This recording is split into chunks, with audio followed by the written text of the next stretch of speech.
Subscribe करें और bell दबाएं ताकि कोई खबर रह न जाए।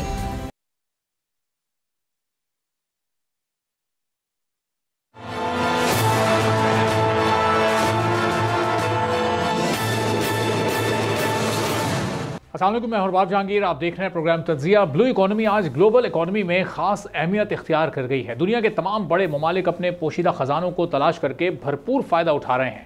इस वक्त आलमी सालाना तिजारत में ब्लू इकोनॉमी का हजम $1.5 ट्रिलियन है, जो साल 2030 तक बढ़कर $3 ट्रिलियन तक पहुंच जाएगा। एक मोहतात अंदाजे के मुताबिक दुनिया के साहिली इलाकों के असासों की मालियत $24 ट्रिलियन है। ब्लू इकोनॉमी के जरिए मौशी तरक्की की रफ्तार को नहायत तेज किया जा सकता है। दुनिया के दीगर मुल्कों की तरह पाकिस्तान के पास भी ब्लू इकोनॉमी में बहुत पोटेंशियल मौजूद है। पाकिस्तान के पास वो सब कुछ मौजूद है जो ब्लू इकोनॉमी में होना चाहिए। पाकिस्तान के पास समंदर में तेल और गैस के ज़खायर मौजूद हैं। पाकिस्तान के पास कॉन्टिनेंटल शेल्फ मौजूद है। पाकिस्तान के पास खुसूसी इकनॉमिक जोन मौजूद है।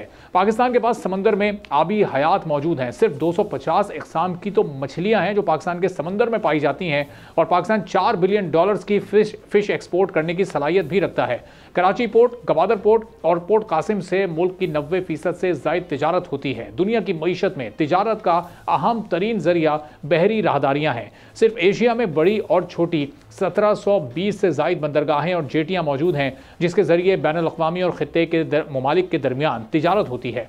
पाकिस्तान की साहिली पट्टी 1046 किलोमीटर पर मुहित है। मुल्क की सबसे बड़ी और जदीद बंदरगाह कराची पोर्ट पर सालाना 50,000 टन से ज़ायद कार्गो हैंडल किया जा रहा है। साल 2016-17 के दौरान कराची की बंदरगाह पर 1922 तजारती जहाज़ों की आमदोरफ्त हुई, जबकि 52 मिलियन टन से ज़ायद माल की तरसील की गई थी। कराची में दूसरी अहम बंदरगाह पोर्ट कासिम है, जहां पर इस साल 1407 तजारती जहाज़ों की आमदोरफ्त हुई, और मुल्क की तीसरी और मुस्तकबिल की अहम बंदरगाह गवादर बलूचिस्तान में वाक़ है, जिसे खित्ते में गेम चेंजर कहा जा रहा है। ये बंदरगाह दुनिया भर में अहमियत हासिल कर रही है और बहुत जल्द मुकम्मल तौर पर फाल हो जाएगी। गवादर पोर्ट के साथ खित्ते का अहम तरीन मनसूबा सी पैक ज़ेर तामीर है, जिसके मुकम्मल होने के बाद चीन और सेंट्रल एशियाई ममालिक को पाकिस्तान के ताउन से दुनिया भर से तिजारत के लिए बैक वक्त ज़मीन और बहरी तिजारती राहदारी मिल जाएगी, जिससे पाकिस्तान को भी अरबों डॉलर्स का फायदा होगा। पाकिस्तान की समुद्री हुदूद से दुनिया के 70% तिजारती जहाज होकर गुजरते हैं। पाकिस्तान दुनिया की तिजारत का एक मरकज़ है, इसलिए पाकिस्तान की अहमियत बहुत ज़्यादा है। कुदरती वसाइल से मालामाल पाकिस्तान सिर्फ और सिर्फ खुसूसी तवज्जो का मुंतज़िर है। मुल्क की तकदीर बदलने में पाकिस्तान की पोर्ट्स बड़ा रोल प्ले कर सकती हैं। माहिरीन के मुताबिक कराची की बंदरगाह पर बड़े जहाज़ों के लंगर अंदाज होने की गुंजाइश मौजूद है। पाकिस्तान की फ़ाल बंदरगाहें पड़ोसी मुल्क इंडिया और बांग्लादेश समेत दीगर ममालिक की बंदरगाहों की तरह सलाहियत रखती हैं। अगर पाकिस्तान ट्रांसशिपमेंट का आगाज़ करे तो मुल्की ख़जाने को बहुत फ़ायदा हो सकता है।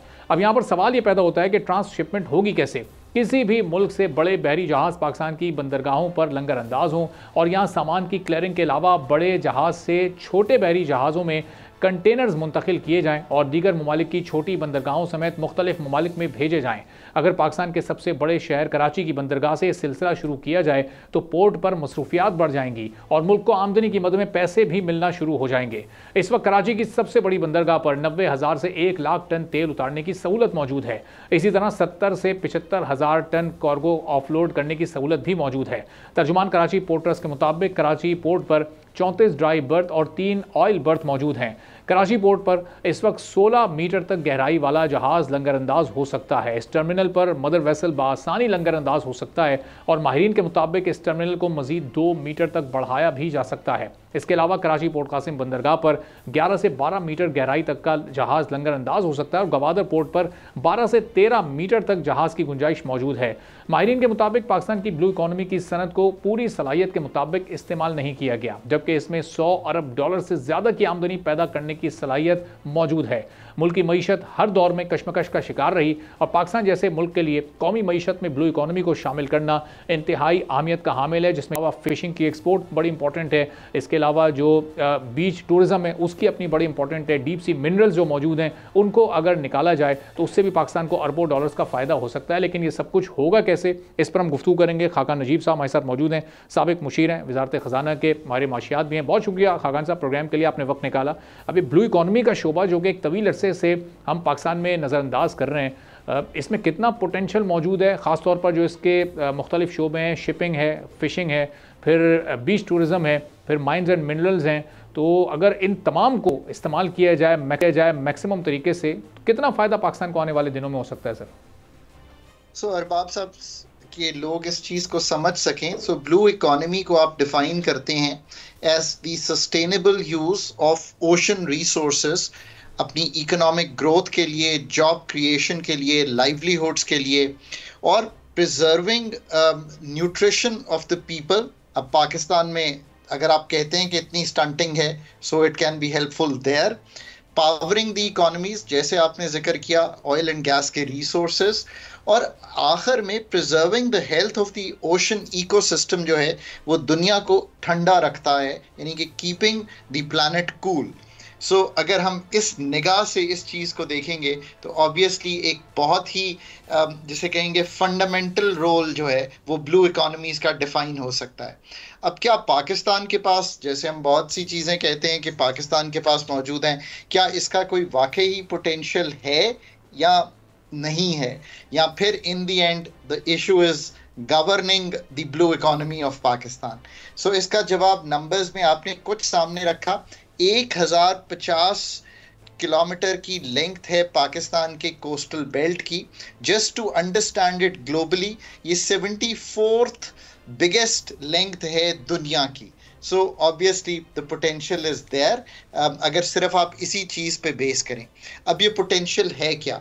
फिशरीज और एक्वाकल्चर जो है उसकी मतलब करंट एक्सपोर्ट अगर चंद $100 मिलियन हो, $400-500 मिलियन हो, तो इसको 2 से 4 अरब डॉलर तक बढ़ाया जा सकता है।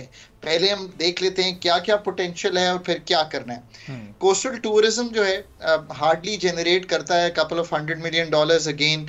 इसके वेरियस एस्टिमेट्स हैं, पर अगर कंजर्वेटिव रहें तो अगेन 2 से 4 बिलियन डॉलर वहाँ पे कर सकते हैं। रिन्यूएबल एनर्जी जिसका हमने जिक्र नहीं किया, इसका क्या मतलब है?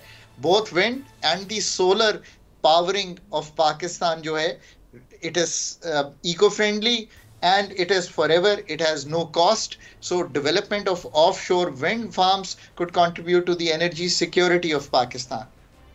अब अगर आप आगे चलेंगे तो जो आपने जिक्र किया कि गवादर जो है उसकी एक जियो स्ट्रेटेजिक अहमियत है बहुत सी वजूहात से। सीपेक एक उसकी वजह है, बहुत बड़ा ट्रेड वहाँ से गुजरता है 20% का, और this is something that we really need to develop, और अभी उसकी डेवलपमेंट में अगेन बहुत काम होने वाला है। एक चीज़ आपने जिक्र शायद नहीं किया, शिप ब्रेकिंग इंडस्ट्री, पर्टिकुलरली अगर आप गडानी का जिक्र करें इस सेंस में, उसको रिवाइव करना, और वो सिग्निफिकेंटली कंट्रीब्यूट कर सकती है अगर उसको मॉडर्नाइज करें।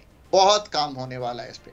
फिर मरीन रिसोर्सेज एंड बायोडाइवर्सिटी, जिसका मतलब है कि fish, minerals and hydrocarbons that remain largely untapped in the Pakistan context. अगर ये सब कुछ वाकई एग्जिस्ट करता है और हमारी गुफ्तगू सही हो, और हमारी commitment SDG 14 life below water, अगर ये भी हमारी कमिटमेंट कायम हो अपनी जगह पर, तो फिर हम क्या करें? देखिए, एक तो of course infrastructure development around port infrastructure, shipyards, logistics. Gwadar का कनेक्शन, अगर हमने रेकोडेक से ही सामान गवादर तक भेजना हो तो मैं आपको अगर एस्टिमेट दूं तो आप हैरान हो जाएंगे। couple of billion dollars required हैं, $4 to $6 billion, अगर आपने एक प्रॉपर रेल रोड ही बनानी है टू लिंक दिस। फिर पॉलिसी फ्रेमवर्क्स जो हैं जो अट्रैक्ट करें प्राइवेट इन्वेस्टमेंट। हम अगर आप कोई भी एरिया देख लें, टूरिज्म का एरिया देख लें, उसमें भी ये चीज़ नहीं बिल्ड कर सके।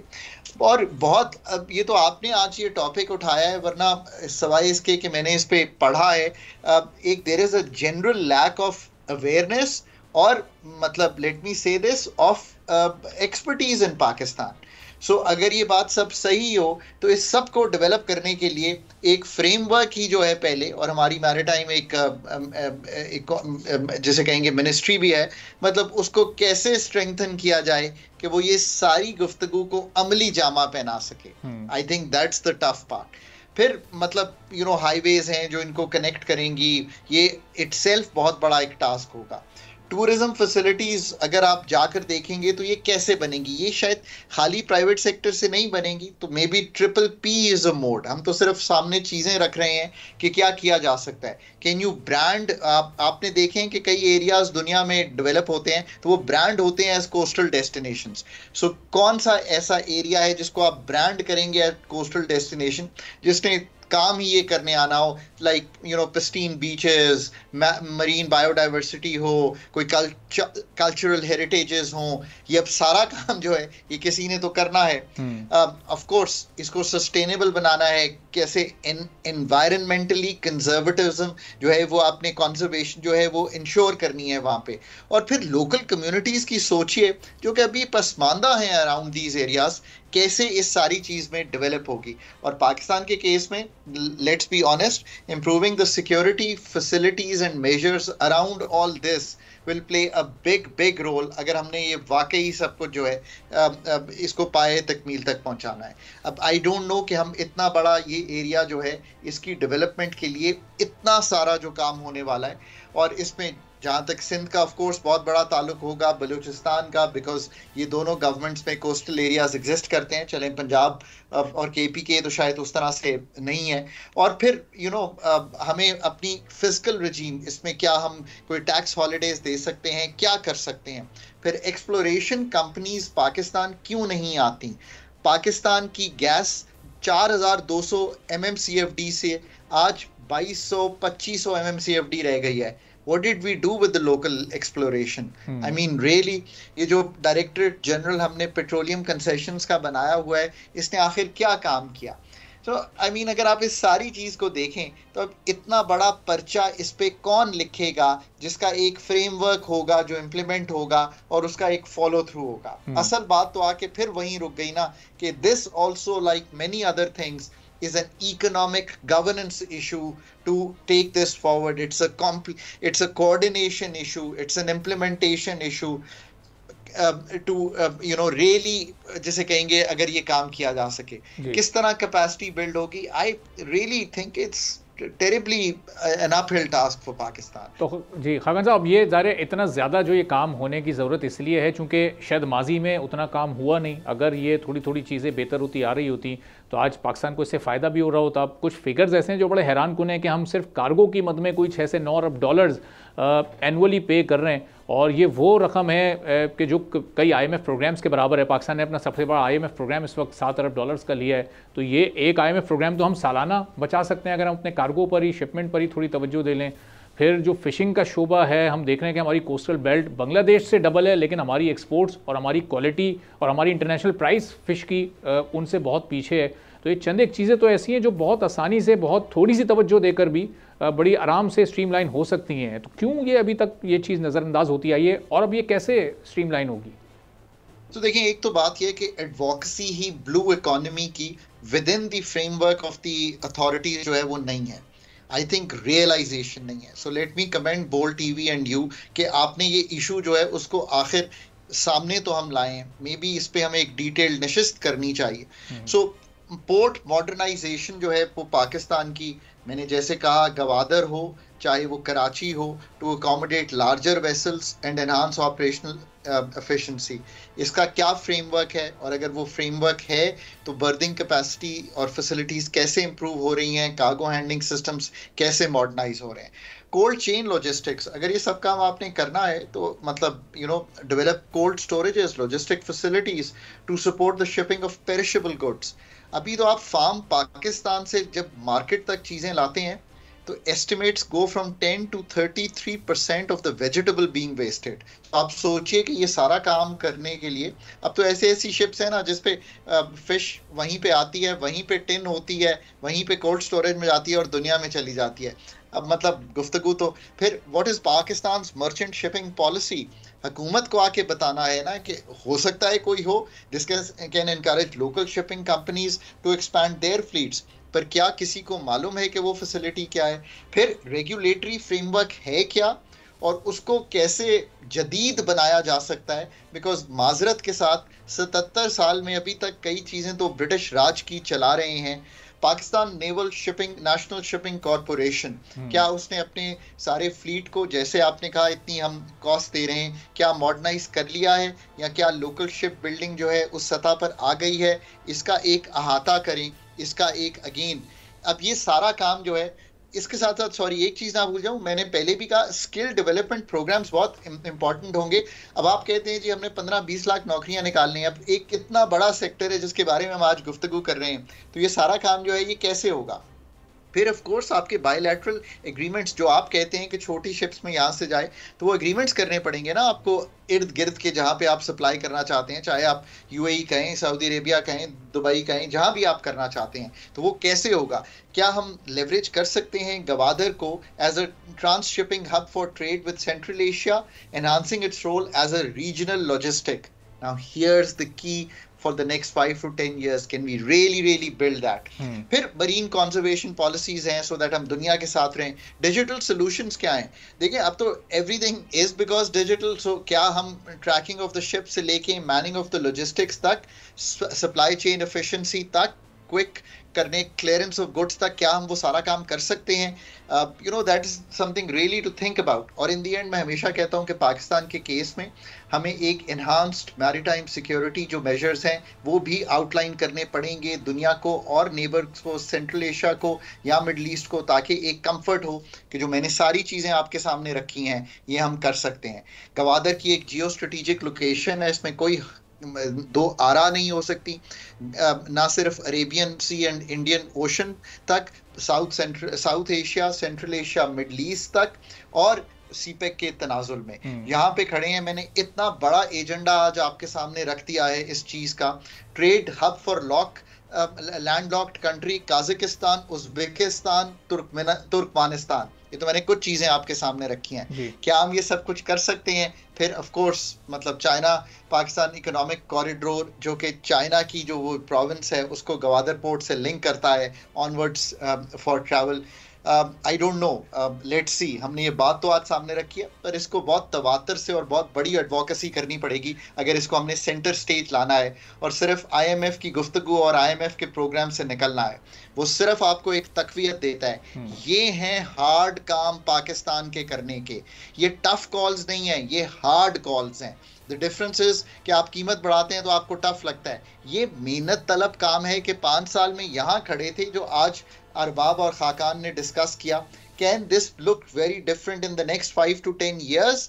Now that's the call that is the hard call that the country तो खाकान has to साहब, अब अगर इसको आज से इसको प्लान करना है और उस पर इम्प्लीमेंट भी करना है, तो उसमें एक रेलेवेंट एक्सपीरियंस की भी ज़रूरत पड़ेगी, चूँकि जिस मिनिस्ट्री का, maritime ministry, port and shipping ministry का आप जिक्र कर रहे हैं, उसमें हम अगर पिछले कुछ मिनिस्टर्स की लिस्ट देखें तो वो सब अपनी पॉलिटिकल एफिलिएशन की वजह से, अपनी पार्टीज़ की वजह से, हम इस मामले को नहीं पॉलिटिसाइज़ करना चाहते, लेकिन ये क्या एक अनफॉर्चुनेट चीज़ है कि हमेशा इस मिनिस्ट्री को किसी न किसी सियासतदान के सपोर्ट किया गया। कोई एक टेक्नोक्रेट या कोई एक मैरीटाइम अफेयर का एक्सपर्ट अगर हो तो शायद वो इन लाइंस पर बेहतर अंदाज से सोच सके, प्लान कर सके और फिर उसको आगे चलकर इम्प्लीमेंट भी कर सके। हम इसीलिए किसी साबिक वजीर का नाम नहीं ले रहे, लेकिन अब आगे चीज़ें बेहतर कैसे होनी है उस पर भी बात होना ज़रूरी है ना।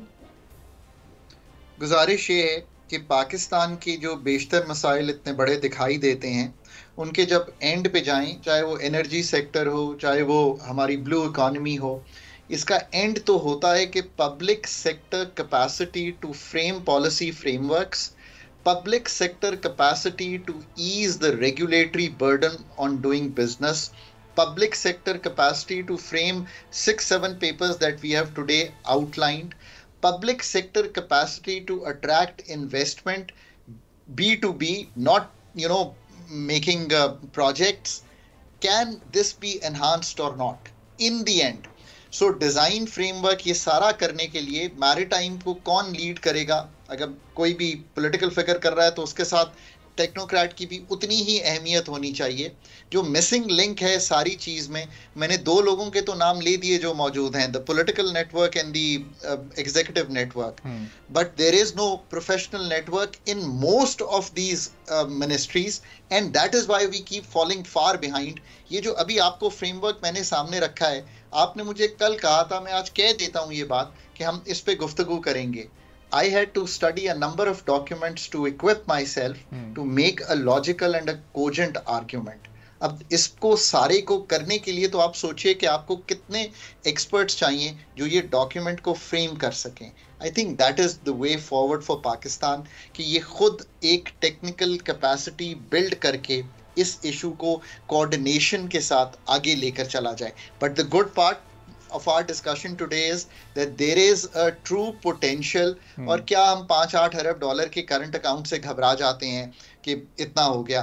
इधर अगर 5 अरब डॉलर की इसकी एक्सपोर्ट बढ़ा दें, 5 अरब डॉलर एग्रीकल्चर यील्ड बढ़ा दें, तो पाकिस्तान के बेशतर मसाइल हल हो जाएंगे और ये जो बार बार IMF के दर पे जाना पड़ता है उसमें से भी निकल जाएंगे। अब आप मुझे खुद बताइए कि 5 साल में कर लीजिए ये काम। आई रियली होप कि the authorities will take heed of the immense potential, but the immense work, the challenging work, the hard work that is required to make all this happen in the next 5 to 10 years। ठीक है, चलें, बहुत बहुत शुक्रिया खाका नजीब साहब। साबिक मुशाना मेरे साथ मौजूद थे और इस सिलसिला हमने जो लास्ट वीक शुरू किया था इसको हम आगे मुसलसल जारी रखेंगे जब तक हमें अमली तौर पर कुछ काम हुकूमत या प्राइवेट सेक्टर की तरफ से इसमें होता हुआ नज़र नहीं आता। खाकान साहब, आपको भी आने वाले दिनों में इस मौजू पर दोबारा ज़हमत देंगे कि कैसे इसमें हम बेहतरी ला सकते हैं और इस पोटेंशियल से हम पूरा फ़ायदा कैसे उठा सकते हैं। एक ब्रेक लेते हैं, ब्रेक के बाद वापस आएंगे, एक और अहम मौजू पर बात करेंगे।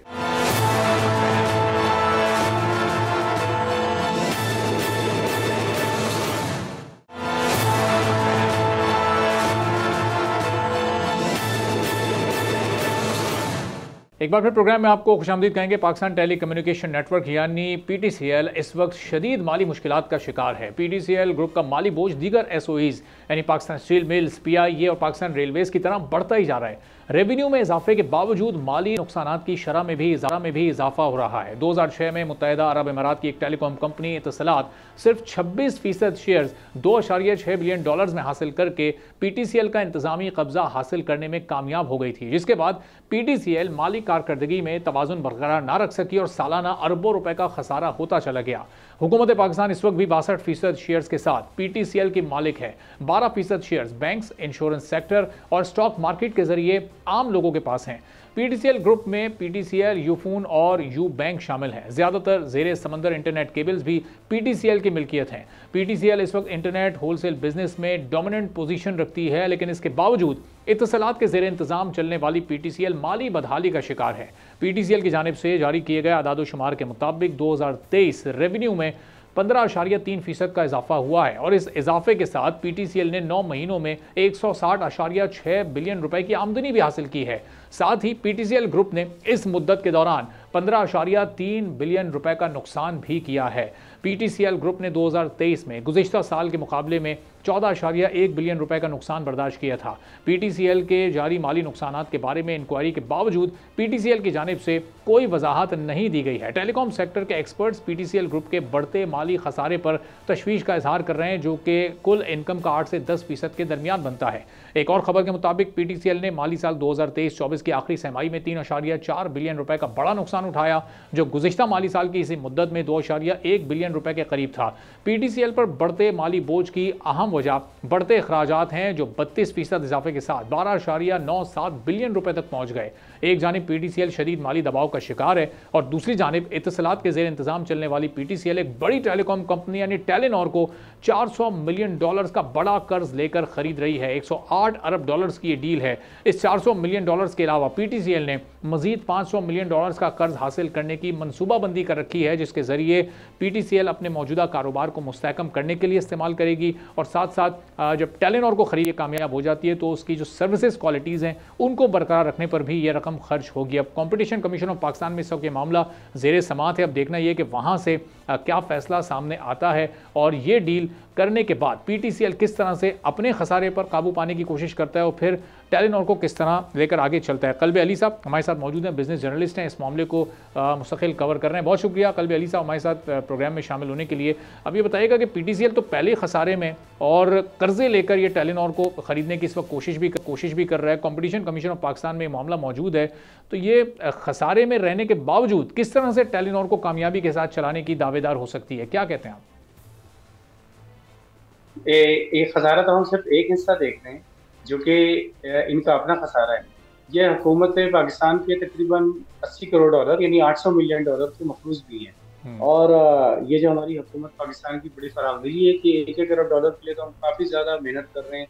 वज़ीर आज़म साहब बेचारे अपने आप को शर्मिंदा भी कर रहे होते हैं, ओपनली कहते हैं कि मैं बड़ा शर्मिंदा हो रहा होता हूँ। और $800 मिलियन की क्यों सेटलमेंट नहीं हो पा रही है?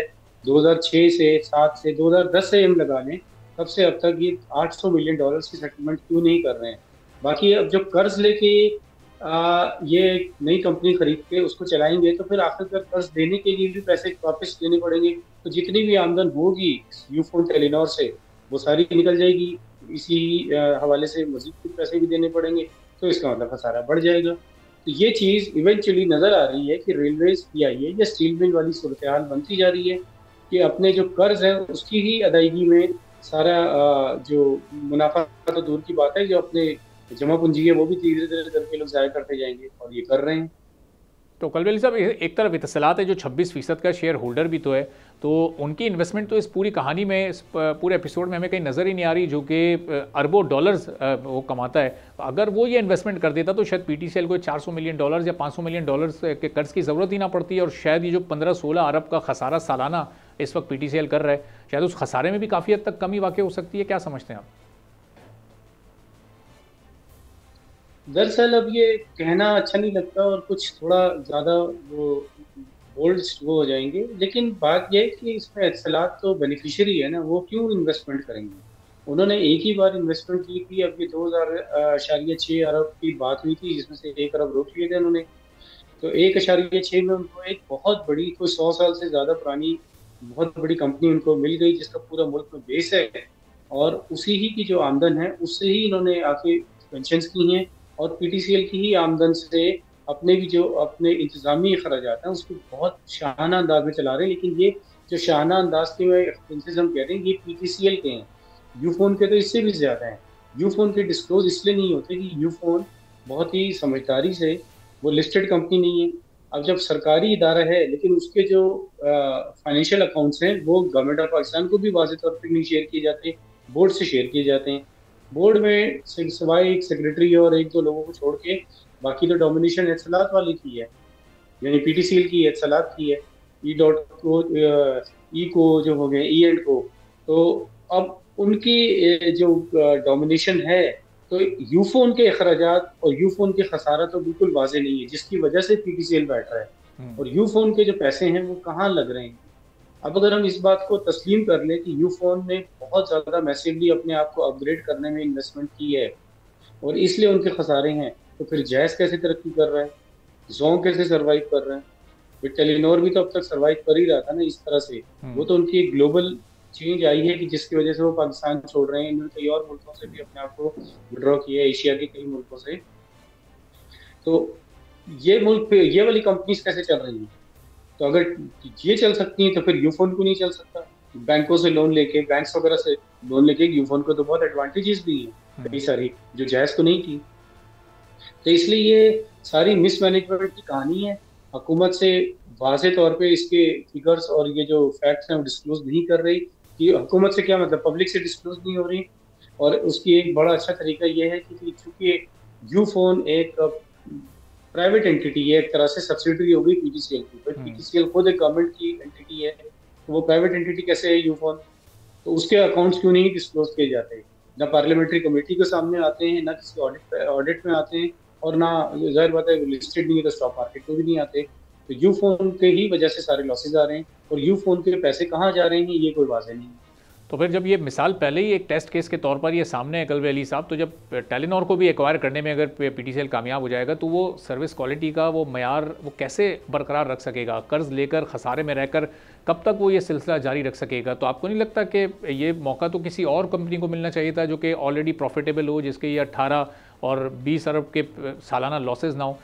ये अपने लॉसेज, अपने खर्चे नहीं पूरी कर पा रही है कंपनी, वो इतनी बड़ी कंपनी जिसकी 3-4 अरब डॉलर्स की इन्वेस्टमेंट थी पाकिस्तान में, वो कैसे उसके मेयार को बरकरार रख सकेगी? हाँ, ये आपकी बिल्कुल बात सही है कि जिस अंदाज से चल रहा है कि वो क्या है, मतलब जब तक उधार की दाल मिल रही है तो खाई जाओ। अब ये जिस तरह से ये चल रही हैं तो सीधी सादी बात है कि, और इसके अलावा एक्वायर करने के बाद, सिर्फ टेलीनॉर को एक्वायर करने के बाद यूफोन और पीटीसीएल ग्रुप यानी कि वो इतना बड़ा प्लेयर बन जाएगा, इतना बड़ा प्लेयर बन जाएगा कि वो इंटरनेट की मार्केट में और बाकी जितने भी अगर आप देखें जो छोटे वाले इंटरनेट के प्लेयर्स हैं जो बड़े कामयाबी से चल रहे हैं, जैसे कि नया टेल, स्ट्रॉन्ग फाइबर और बहुत सारे और हैं, ये सारे के सारे अपनी जो मेन कोर इंटरनेट है होलसेल में लेते हैं पीटीसीएल से, कुछ ट्रांसपेरेंट से भी लेते हैं क्योंकि दो ही बड़ी कंपनीज हैं। तो वो लोग भी तो कामयाबी से चल रहे हैं। तो ये अभी धीरे धीरे जिस तरह से चल रहे हैं, तो ये अपने जितनी भी और 3 या 4 जो मिड लेवल की कंपनीज होती हैं जो इस पूरी चेन में, टेलीकॉम सेक्टर की चेन में, उन सब के लिए ये एक अपने खसारे दूर करने के लिए एक ऐसे इकदाम कर सकते हैं कि इनकी मोनोपोली बढ़ती जाएगी। और कंपटीशन कमीशन क्या फैसला करता है ये तो एक बात की बात है, मुझे नहीं पता। यानी जो फैसला जो भी करते हैं यकीनन वो समझदार लोग हैं, बहुत काबिल लोग हैं, तो वो बेहतर ही करेंगे। लेकिन इस फैसले के बाद पीटीसीएल ग्रुप एक इतना बड़ा प्लेयर बन जाएगा कि वो धीरे धीरे करके अगले 4 से 5 साल के अंदर बाकी सारे प्लेयर्स को जिसे कहते हैं खा जाएंगे। वो इस पोजीशन में आ जाएंगे कि वो खा जाएं और फिर उसके बाद एक मोनोपोली बन जाएगी उनकी, जिस तरह बाकी। और मोनोपोली बनने के बाद हमेशा भट्टा बैठता है। ये रेलवे की मोनोपोली थी, फिर वो शुरू में हमें लगता था कि आप भी बहुत कामयाबी से जाने वाले हैं, ऐसे हो रहे हैं। स्टील मिल की रिपोर्ट्स बड़ी अच्छी अच्छी आ रही थी कि अब ये प्रॉफिटेबल हो गया, दुनिया में पाकिस्तान में कितनी स्टील की जरूरत है और क्या ये और वो, एंड टू एंड और सारे कुछ इसमें का स्टील मिल में था, ये सर्विसेज और प्रोडक्शन थी, वो मुसीबत बनी। और पीआईए भी तकरीबन मुसीबत ही है पाकिस्तान की मीशत के ऊपर। तो कलवेली साहब, इसमें कंपटीशन कमीशन ऑफ पाकिस्तान में चूंकि ये समाज चल रही है, अब उनका क्या रोल है, उनका क्या मैंडेट है? वो देख रहे हैं कि अगर कंपटीशन पर इतना ज़्यादा फ़र्क पड़ सकता है तो उन्हें भी फिर इस सिलसिले में कोई ऐसा डिसीजन देना चाहिए कि जो कंज्यूमर्स हैं उनके भी राइट्स अपनी जगह बरकरार रहें और पाकिस्तान की इकोनॉमी पर भी फिर ये बोझ की सूरत में ये फैसला कोई आगे सामने ना आ सके। तो अब ये क्या ये डील रिवर्स हो सकती है या किसी और प्लेयर को मौका मिल सकता है, या फिर फैसला पीटीसीएल के हक़ में ही होना है, उन्हें ही ये एक्वायरशिप दी जानी है और फिर वो आगे इसको जिस तरीके से भी चलाते रहें, उनकी अपनी मर्जी होगी? ये क्या लग रहा है इस वक्त कंपटीशन कमीशन का क्या किरदार हो सकता है इसमें? देखिए, बड़ी टफ किस्म की हेयरिंग हुई थी, लेकिन जो बात, मैं इस पर काफ़ी हेयरिंग्स में गया भी हूँ, तो ज़्यादा जो मुश्किल और ज़्यादा टेक्निकली फंसाने वाले सवाल तो जो कंपटीशन कमीशन के चेयरमैन साहब और मेंबर्स हैं उन्होंने पूछे थे। और जो इनके कंपटीटर्स या जिन लोगों ने एतराज़ किया था, वतीन, जैज़ और जोंग, 3 लोग सबसे बड़े 3 जिन्होंने एतराज़ किया था, तो ये अपना केस, अपना मुद्दा इस तरह से वाज़ेह तौर पे बयान नहीं कर पा रहे थे वहाँ पे, जो हेयरिंग्स में हमें नजर आया। अच्छा। और जो थोड़ा बहुत इन्होंने अपने डॉक्यूमेंट्स या केस जो सबमिट किया है उसमें भी जायज़ ने तो कहा था कि वो उनकी मुखालफत नहीं करते, उनका सिर्फ मौक़िफ़ ये है कि कंपटीशन जो है वो मुतासिर ना हो। वतीन ने कहा था कि इससे हमारी बिजनेस तकरीबन, उनकी जो एक एलडीआई की एक चीज़ होती है, वो एक कनेक्शन चार्जेस और कनेक्टिविटी, बीच में एक मिड लेवल के प्लेयर होते हैं ये लोग टेलीकॉम सेक्टर के, कहते हैं कि हमारी बिजनेस बिल्कुल तबाह हो जाएगी क्योंकि उनके पास बहुत ज़्यादा ताकत आ जाएगी पीटीसीएल ग्रुप के पास। और जोंग ने भी दरमियाना सा इख्तलाफ किया था कि इससे कंपटीशन को मुतासर हो सकती है। हालांकि इससे भी बड़ी बात यह है कि एक पार्टी, जो कि इसको आप हम आसान ज़बान में समझें, क्योंकि टेलीकॉम सेक्टर जो है मटीरियल नहीं है, यानी मादी नहीं है। आपके हम जिस तरह से बातें कर रहे हैं इसमें कोई कनेक्शन नहीं है, दरमियान में से ये देखें ना, हाथ गुजर सकता है। अगर कोई शख्स जो मादी चीज़ों को जानता है, उसके नज़दीक जो वो देखेगा तार तो है ही नहीं, ये बातें कैसे कर रहे हैं।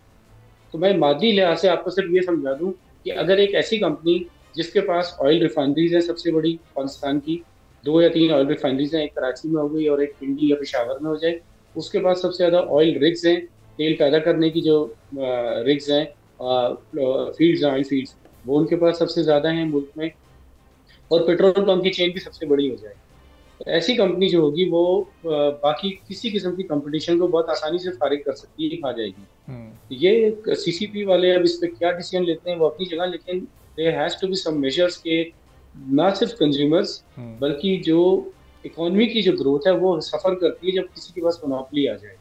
तो ये मोनोपोली नहीं होनी चाहिए, और इसलिए मैं मिसाल अभी दी है रेलवेज की और पीआईए की, कि इनके पास मोनोपोली थी, सबसे ऊपर गए, इंटरनेशनल लेवल पे पहुंची पीआईए, और एकदम से आजकल पता नहीं। कलवेली साहब, ये जो खसारा जो पीटीसीएल का है सालाना बुनियादों पर, क्या इससे मुताल्लिक इस समात में चीज़ें हाईलाइट की गई और ये वाले मामले को, इस पॉइंट को उठाया? चूँकि आप कह रहे हैं कि बहुत नॉर्मल सा इख्तलाफ सामने आया, अगर ये इख्तलाफ ज़रा शदीद नौयत का होता मुतल्लिका फ़रीक़ों की जानिब से, तो वो उससे सिचुएशन कितनी बदल सकती है या कितना उसमें चेंज आ सकता है?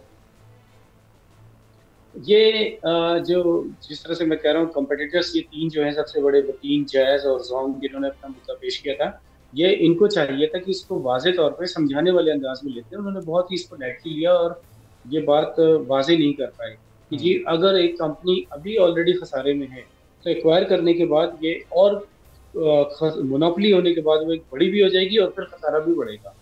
तो ये चीज़ इन्होंने वाज़े नहीं की जो मैं अभी कह रहा हूँ। इससे ज्यादा मुश्किल सवालात तो जो सिद्धू साहब, यानी कि सिद्धू साहब चेयरपर्सन हैं, चेयरमैन कंपटीशन कमीशन के, उन्होंने ज्यादा मुश्किल टेक्निकल सवाल पूछे थे पीटीसीएल की टीम से, जो मैंने मुखला और जो टेक्निकल टीम है। और ये खसारा जब एक्वायर करने के बाद बढ़ता रहेगा तो उस खसारे को पूरा करने के लिए फिर ज़ाहिर है बार बार कर्ज लेने की ज़रूरत पड़ेगी और वो फिर लोन भी बढ़ता रहेगा, डेट भी बढ़ता रहेगा फिर कंपनी के ऊपर।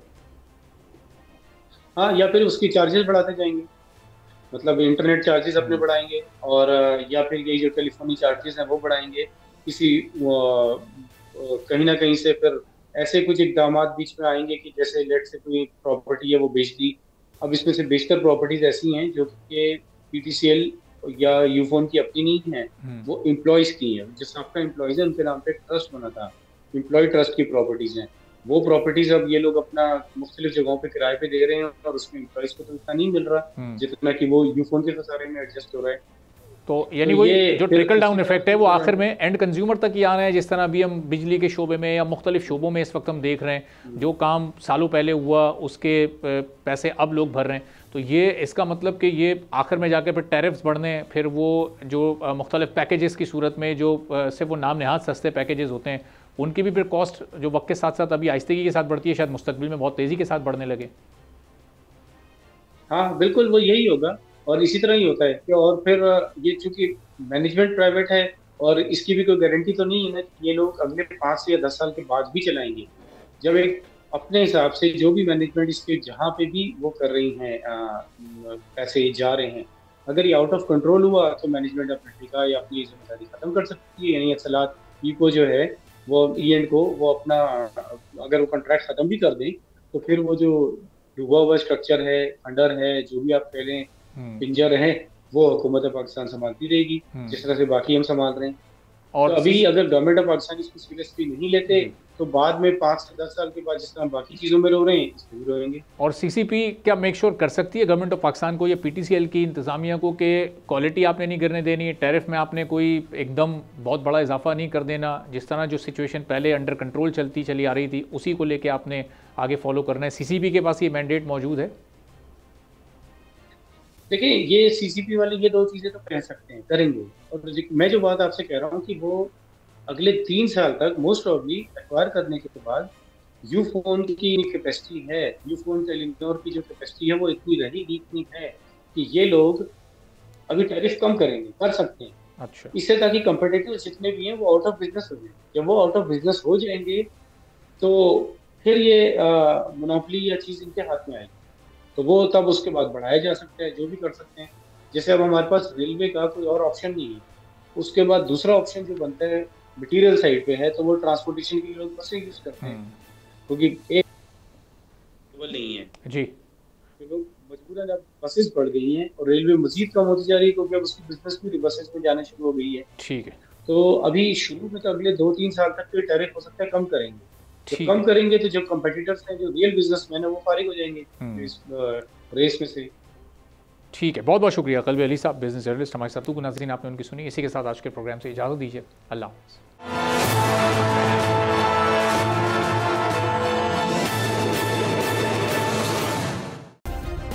सब्सक्राइब करें और बेल दबाएं ताकि कोई खबर रह न जाए।